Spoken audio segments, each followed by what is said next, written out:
You see early signs of distress. So you saw it. I mean, this again is fairly typical. You know, markets go down for people forecast the economy, et cetera. The IPO market closes first. That's kind of happened. High yield closes second, and structured credit. That's kind of happened for the most part. You know, things can get done, and then it starts to affect other credit. You saw it with the gilt markets here. You see a lack of liquidity in a lot of markets. A lot of intermediaries can't intermediate like we used to because of regulations. It is going to happen. And I think the likely place you're going to see more of a crack and maybe a little bit more of a panic is in credit markets. And it might be ETFs, it might be a country, it might be something you don't suspect. If you make a list of all the prior crises, sitting here, we would not have predicted where they came from, though I think you can predict it this time that it probably will happen. And so if I was out there, I'd be very cautious. If you need money, go raise it. What about stock markets? Where do you see the trough for the S&P 500? Oh, I don't know. You know, look, it may have a ways to go. I mean, it really depends on that soft landing, hard landing thing. And since I don't know the answer to that, it's hard for me to answer that. But it could be another easy 20%. And I think like the next 20% will be much more painful than the first. Rates going up another 100 basis points are a lot more painful than the first 100 because people aren't used to it. And and I think negative rates, when all is said and done, will have been a complete failure. Welcome to Key Stock and Crypto Channel. And guys, we had stocks down again today. And we have Japan and South Korea opening up down 2%. Now we had JPMorgan. And guys, the reason why they're interviewing JPMorgan this week, because remember I told you, we have bank earnings going on this week. So we had JPMorgan warns the U.S. is likely to go into recession in 6 to 9 months. And guys, we know instead of a recession, we're going to be in a Great Depression. Because by that time, we're going to start seeing mass layoffs. And because the Fed is raising rates and rolling off this balance sheet, Jamie Dimon says the S&P has another 20% down. And guys, we know that is the minimum. Now, we also had Jamie Dimon state the U.S. should pump more oil to avert war-level energy crisis. And you know I warned you a long time ago that an energy crisis was coming. And it's not like we can't get more oil, guys. But we have the Fed and big corporations like BlackRock that are pushing clean energy. And we know all these corporations are going to go towards the money. And if you're incentivized to go clean, majority of the corporations are going to go that route. Now, like I stated, the banks are going to be reporting on Friday.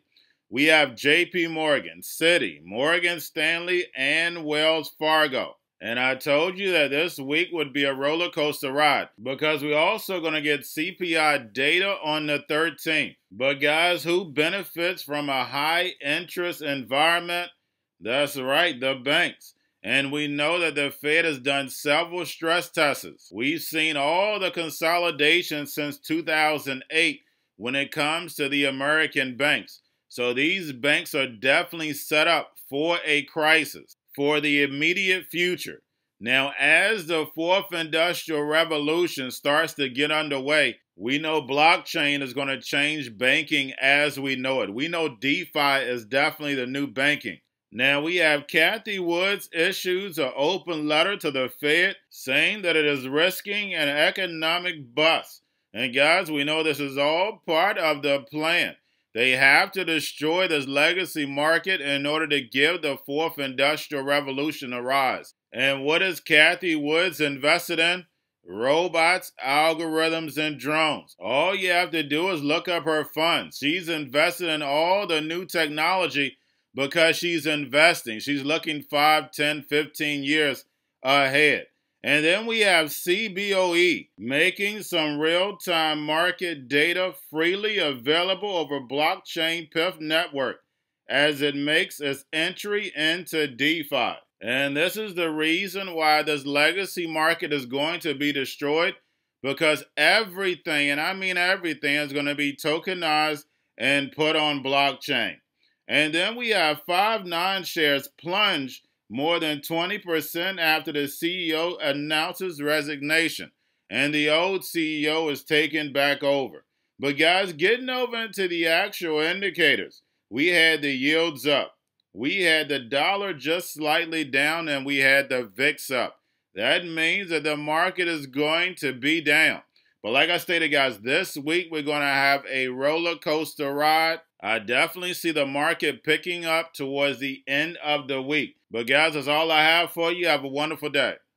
As I said in my speech, that would be sort of a good landing, soft landing outcome. That would be very good. It's a narrow path to get there. This is my modal forecast. Obviously, there are other possibilities. I think if you add in adverse geopolitical developments, that would be a real difficult thing to overcome. And so I believe that the scenarios where policy ends up being more restrictive and demand is rocked by it ends up falling would be headline geopolitical risks coming to fruition, or more supply chain issues breaking down, weather events or things like that. So I think that there ought to be some names or events associated with these adverse outcomes that would lead to much higher unemployment. But we have to see how this is going to play out. We're watching chip stocks getting hit hard in overseas trading today following Friday's announcement by the Biden administration the new export rules on chips. The rules restrict the sales of semiconductors made with U.S. technology, and less vendors obtain a special export license. That move aimed at slowing Beijing's technological and military advances. Following Friday's announcement, semi stocks here in the U.S. seeing steep drops, with the iShares Semi ETF falling 6%. Meantime, Tesla notching a new record for monthly sales in China. The EV maker selling more than 83,000 vehicles there in September, an 8% jump from August.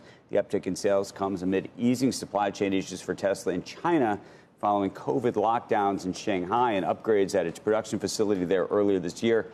China's BYD continued to lead China's EV market with more than 20,000 vehicles sold last month. And a little bit of controversy with Elon Musk making some comments over the weekend on Twitter around China and Taiwan, and the idea that effectively he believes, and I think some people thought that he was doing this because of his business in China, that China should be able to effectively take over Taiwan. It was sort of similar to some of his comments that got a lot of people upset around Russia, Ukraine, and then, of course, his comments we haven't gotten to. It's good to see you, as always. Your oil services ETF is up 32% this year. It's one of the big gainers in ETFs. The global energy sector is rattled by this precarious position in the European energy sector right now, as well as by variable demand in oil. What's your best guess on where oil is going to be going? Well, we think we're in a new era for oil. So the last decade was really tough. We had near-death experiences with oil in 2016. Energy equities got crushed after the kind of post-shale hangover. And then we had COVID, of course. I think you're looking now, remember we talked about the Fed put last decade? I think we've got the OPEC plus put, $80 a barrel. And I think the markets have not priced that in. So I think we got more to go on the services side. Let me ask you about natural gas. I mean, oil prices have more than doubled this year. I'm looking at natural gas swinging from $3 to $10 this year. We're now in the mid $6 range. The Europeans are trying to get themselves off Russian natural gas in a matter of months, even though they had a dependency that's gone on for years now. How does this end for natural gas? Well, natural gas, I believe, is more affected by the war than oil, because I think the oil markets are going to be great next year. But gas has clearly been majorly affected in Europe, and so probably has a little bit of downside. But again, we see value in the equities. So even though nat gas is now globalized through LNG and everything like that, and the world economy is going to be weak, right? We're in a very slow global economy. We still love the equities. Commodities have done great this year, but especially the energy complex. But we're liking the equities still.